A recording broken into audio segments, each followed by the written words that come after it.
tokkotu dubartiin rakkinna addunyaa tanaati jedhee daa'ii keenya beekamaa Sheek Ahmad Diidaatii gaafate. Sheek Ahmad Diidaatiinis akkana jedhee deebiseefi dhugaa keetii dubartiin rakkinna addunyaa kanaati. Sababbiin dubartiin rakkinna addunyaa tanaa taateefi gawwaa akka keetii kana baati sagal garatti baattee gara addunyaa fiddee xiqqeenyarraa jalqabdee si waliin rakkattee dhamaatee waan si guddistee kanaan si geesseef qofaafi dubartiin rakkinna addunyaa tanaa taate jedhee isaaf deebisee. Dhugaadha. Namoonni hedduun ilaalchiisaan dubartootaaf qaban baay'ee nama qaaneessa. Dubartiin haadha, dubartiin akka hoodha, dubartiin obboleettiidha, dubartiin haadha manaadha, dubartiin haadha araaraati, dubartiin gootaadha. Walumaa galatti dubartiin waan hunda keenyaadha. Rabbiin nu haa sirreessu.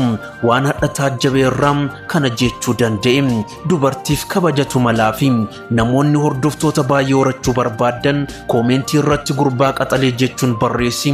Namoota gurbaa qaxalee jedhanii barreessan hunda fuloo godhi, fuloo baakii deebisi. Kun mana gurbaa qaxaleeti.